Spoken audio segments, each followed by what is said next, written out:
Hey YouTube, so today I'm driving the Altima. Unfortunately my Honda decided to pour powering steering fluid everywhere, so I had to go take that in, and unfortunately the shop that I go to was busy, so I will have to wait until Saturday to get my Honda back.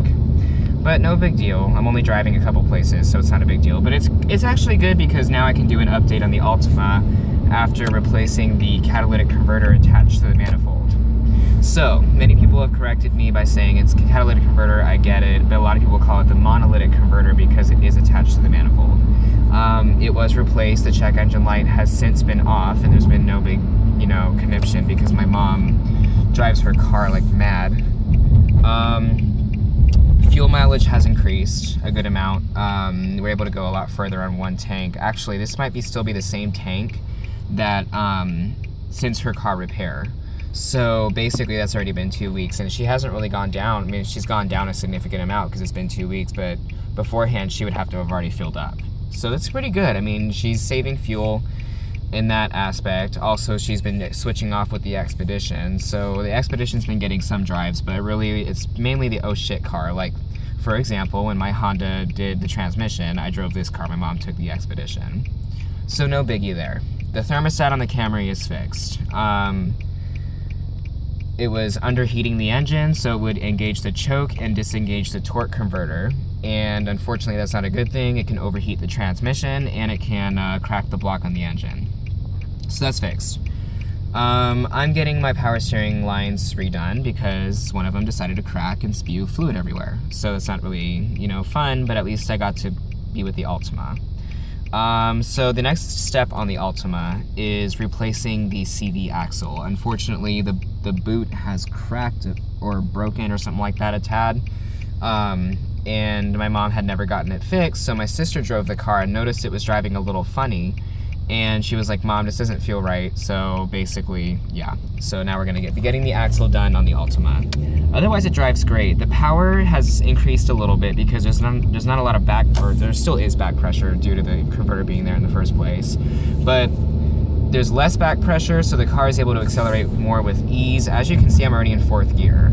So the transmission shifts fast. That's just how Nissan built their cars. They want them to be in overdrive by like 30 miles an hour. But a lot of times it'll downshift. This car is actually pretty good. The transmission's geared nicely to where it doesn't really have to downshift to get power. What else to say?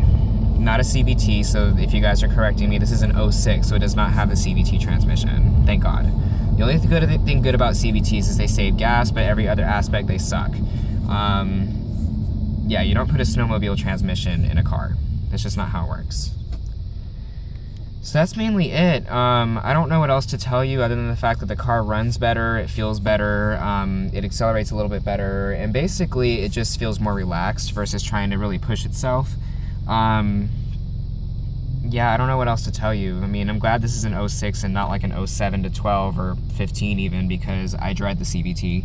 We actually drove a Nissan Altima. We test drove it coming out of the dealership, because we were thinking of giving my sister the Altima that we have now, the 06, and the Altima was just complete garbage. I drove it and immediately I wanted to take it back. I was just not interested. I don't like the way it drove, I don't like the way it felt, I don't like the way it ran, and it sounded like I was in a blender because the CVT made the engine so loud and it was unnecessary. And quite frankly, it just sucked. Like, everything about CVT sucks. I don't like it. And if you guys like CVT, please do not get offended. Everybody has their opinions, but CVT to me, per experience, is not good. I've had a friend go through 4 transmissions on his Sentra, and it's completely ridiculous. There's no reason for it.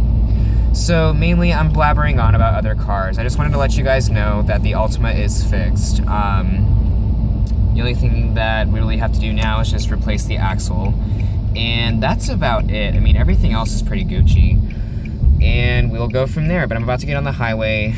This is the one thing where the CVT would be useful, is keeping the RPMs down, because this car does have high RPMs on the highway. But I'd rather take this over CVT any day. So if you guys do have any questions, let me know. I'm gonna go ahead and cut the video down and we'll go from there. I hope you guys enjoy. Have a good one. Oh my God, this is hard to do midterm.